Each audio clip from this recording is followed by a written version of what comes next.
जब जब दुख आए, जब जब तकलीफ आए, तब एक बेलपत्र, एक दुर्वा, एक चावल का दाना, श्री शिवाय नमस्तुभ्यम का 108 बार जाप घर में बैठकर करना। हाथ में एक बेलपत्र, एक दुर्वा, एक चावल का दाना रखकर अपने दिल से 108 बार श्री शिवाय नमस्तुभ्यम घर में बोलो। और अपना जो पानी का स्थान होता है, मटका, हंडा, परिंडा, जिसको आप क्या बोलते हो यहाँ हमें नहीं मालूम, उसका स्पर्श कराकर आपके घर के नजदीक में जो शंकर का मंदिर हो, उस शंकर के मंदिर में उत्तर की ओर मुख कर कर वो बेलपत्र, दुर्वा, चावल का दाना शिव जी पे समर्पित कर दो।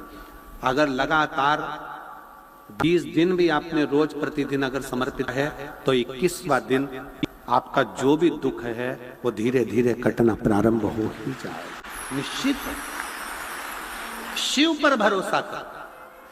संसार के लोगों पर किया हुआ भरोसा एक दिन टूट जाता है, पर भगवान पर किया हुआ भरोसा कभी नहीं टूटता।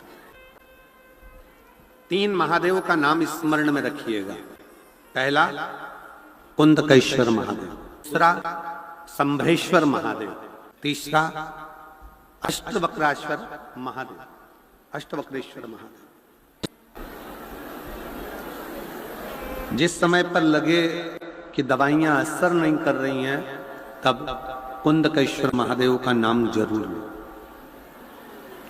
डॉक्टर को दिखाओ, जांच कराओ, डॉक्टर की लाई हुई दवाई खाओ, पर साथ में कुंदकेश्वर महादेव का नाम।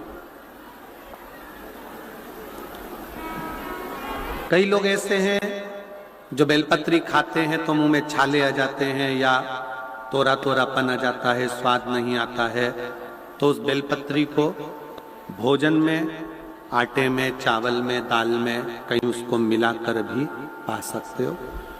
मान लो बेलपत्री ही लेना है तो बेलपत्री को पीस कर, दबाकर, थोड़ा कूट कर, काय से उसकी गोली बनाकर पानी से निगल लो तो जीवाणु का प्रयोग ही नहीं होगा।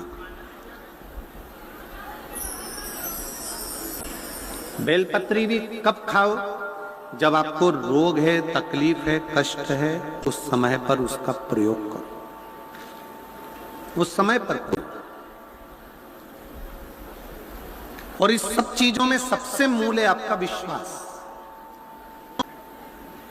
स्थान शरीर के ऐसे हैं जहां का तकलीफ स्वयं अष्टवक्रेश्वर महादेव का 1 लोटा जल अपने नजदीक के शिवालय में चढ़ाकर भी अगर पी लोगे तो वह 8 जगह की तकलीफ अष्टवक्रेश्वर महादेव समाप्त करते जाते हैं।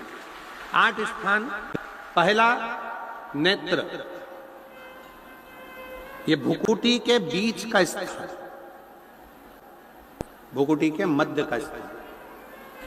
मान लो ये भुकुटियां दर्द करती हैं या मध्य में दर्द होता है, उसके लिए अष्टवक्रेश्वर महादेव का जल, मतलब अपने घर के पास जो भी शिवलिंग है वहां 1 लोटा जल अष्टवक्रेश्वर के महादेव के नाम से चढ़ाकर उसका पान, भुकुटी। दूसरा कंधा, पीठ।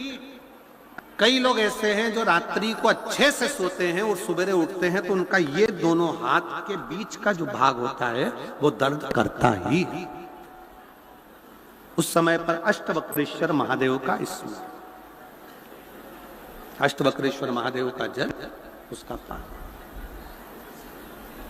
तीसरा रीढ़ की हड्डी का डॉक्टर बोल दिया कि ये गुरिया खसक गया है, 1 नंबर, 2 नंबर, 3 नंबर का यदि कोई क्रम खसक गया है तो उस स्थान के लिए भी अष्टवक्रेश्वर। आप ऑपरेशन बाद में कराना, डॉक्टर बोल दिया है आप ऑपरेशन कराओ, मना नहीं है, पर एक बार अष्टवक्रेश्वर महादेव के नाम से दुर्वा, बेलपत्र चढ़ाकर, जल चढ़ाकर, सुबह में दुर्वा का सेवन, प्रदोष काल में बेलपत्र का सेवन, और रात्रि को सोने से पहले जो जल अष्टवक्रेश्वर का चढ़ाया हुआ है उसका पान करिए।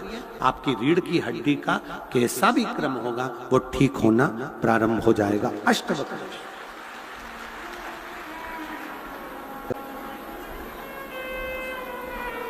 अष्टवक्रेश्वर।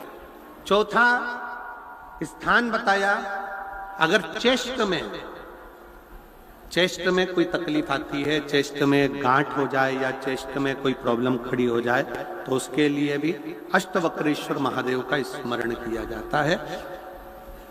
2 छोटे छोटे पात्र में जल लिया जाता है, दोनों पात्र का जल एक साथ शिव पर छोड़ा जाता है। चेस्ट के लिए दोनों पात्र का जल छोड़ा जाता है और उस जल का पान नंदी के पास बैठकर किया जाता है अष्टवक्रेश्वर नाम से।